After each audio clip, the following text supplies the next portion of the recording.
This happened to me, and it changed everything. I never imagined I would go through something like this. I've been married for 8 years and always thought my marriage was normal.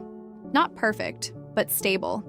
My husband was always reserved, calm, didn't like social media, and never gave me a reason to doubt him until he started to change.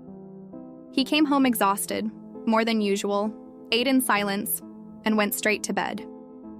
When I asked how his day was, the answer was always the same. Normal, busy. But what bothered me the most was his phone. He started sleeping with it under his pillow, taking it into the bathroom, and always turning the screen away when I walked by. That wasn't like him.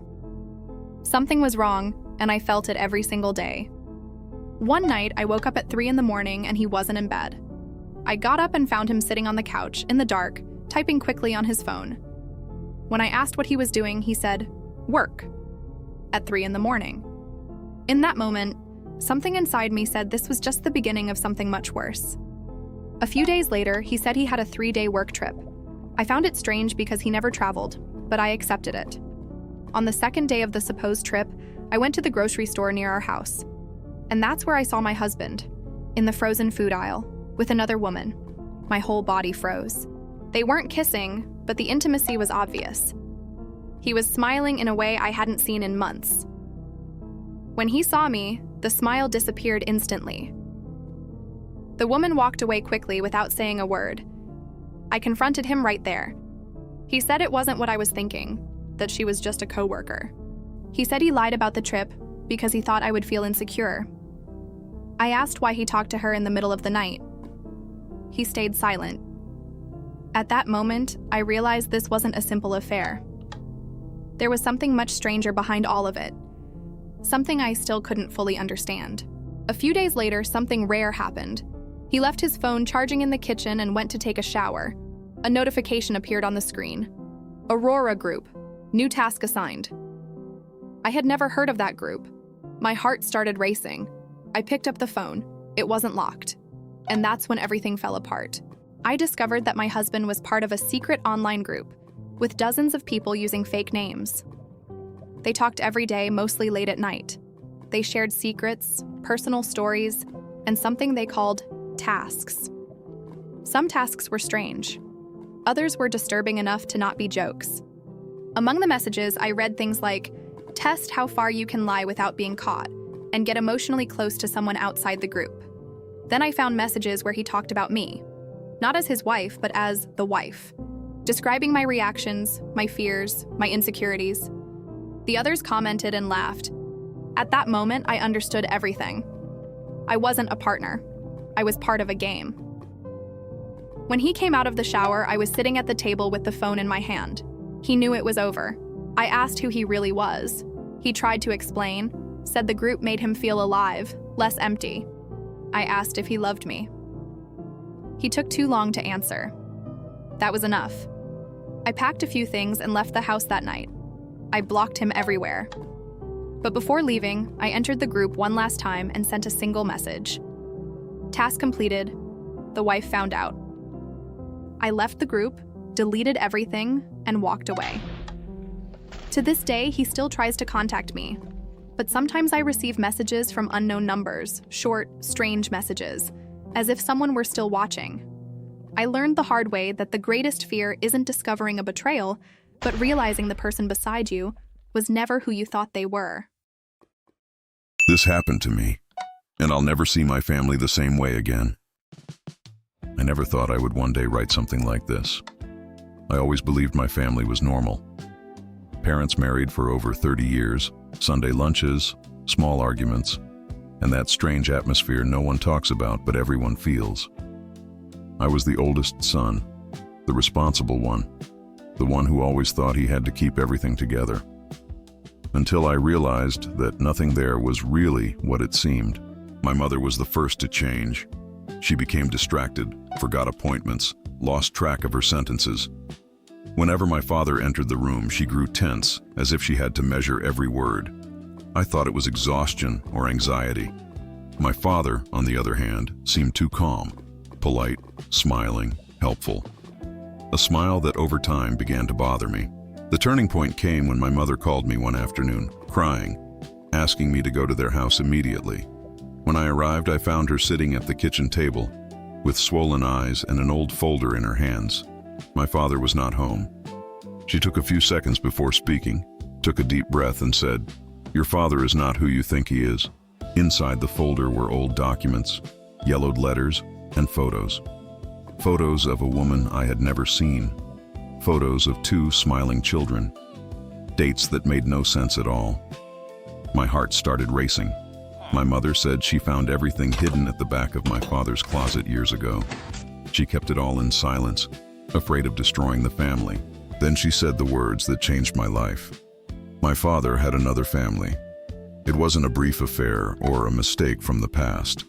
It was a whole parallel life. Another woman. Other children. While I grew up believing he was the perfect father, he was dividing holidays, birthdays, and promises with people I didn't even know existed. What hurt the most wasn't the betrayal. It was realizing that many memories from my childhood were lies. The work trips, the constant delays, the moments when he seemed distant even while present. Everything started to make sense in a cruel way. I felt anger, disgust, and above all, shame for never suspecting anything. I confronted my father that same week. He didn't deny anything. He just sighed, as if he were tired of carrying it all. He said he never wanted to hurt anyone, that he loved both families, that he thought he could keep everything under control. That made me angrier than any lie. He didn't seem remorseful. He seemed relieved. I asked if the other children knew about me. He said yes. They knew I existed. They always had. I never knew about them. That destroyed me inside.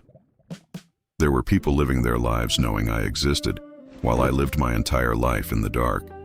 It felt like discovering my entire identity was incomplete. My mother decided to separate after decades of silence. Part of the family sided with my father. They said these things happen, that it was old history, that it wasn't worth stirring things up now. That's when I realized how secrets survive in families. Everyone knows but pretends not to see to maintain the appearance of normality. After the separation, many truths began to surface. People who had suspected. Old comments that suddenly made sense. Situations that were deliberately ignored.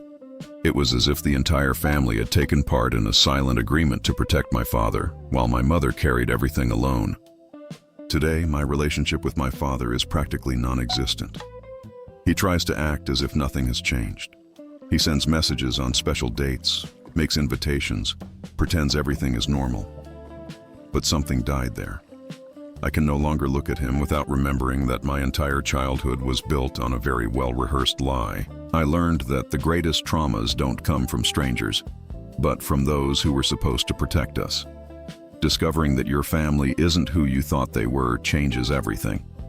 And the worst part is knowing that, even after the truth comes out, there are still secrets no one will ever admit.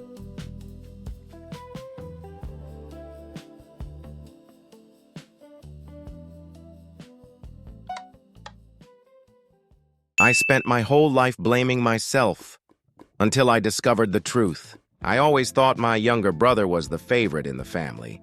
It was never said out loud, but everyone felt it. My parents were always more patient with him, more protective.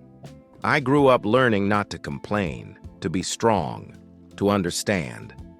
Until, after my mother's death, I started realizing that this difference had a much deeper reason than I ever imagined. My mother died suddenly. A stroke, they said. In just a few days, everything turned into paperwork, documents, and silence. My father seemed distant, almost relieved. I thought it was just his way of dealing with grief, until I found a box hidden at the back of her closet while helping sort through her clothes. Inside the box were letters, old medical exams, and an envelope with my name handwritten on it. My hands started shaking. The letter was short, but heavy. My mother said she loved me, that she always tried to protect me, and that there was something about my family I would only understand once she was no longer there to explain it. The exams were DNA tests, dates from more than 20 years ago. 2 names, mine and my brother's, different results. My heart started racing. It took me a few minutes to understand what I was looking at. My brother was my father's biological son. I wasn't. The ground simply disappeared beneath my feet. I spent my entire life in that house believing the difference in treatment was my fault, that I was difficult, cold, or too distant. In reality, I was the living reminder of something they never resolved. A secret buried under years of silence and forced normality. I confronted my father that same night.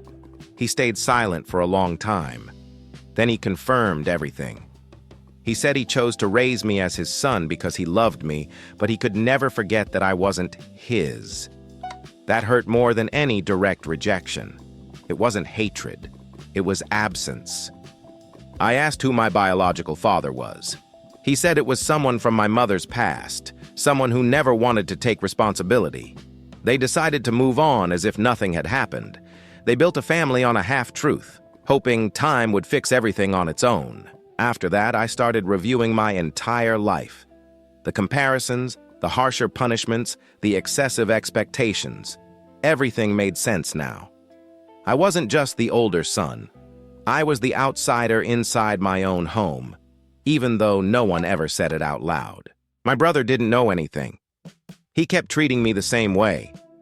That was the most painful part. He had a complete family. I had a broken story. I thought about telling him the truth, but I realized some secrets don't free anyone. They only spread pain. Today, my relationship with my father is polite and distant. That need for approval no longer exists. In a way, it set me free. I stopped trying to fill a space that was never truly mine. I started looking for answers outside that house. I learned that family isn't always about blood, but it isn't always about choice either. Sometimes it's about unresolved secrets that shape an entire life in silence. And the most frightening part is realizing you can spend years trying to fix something when you were never the problem.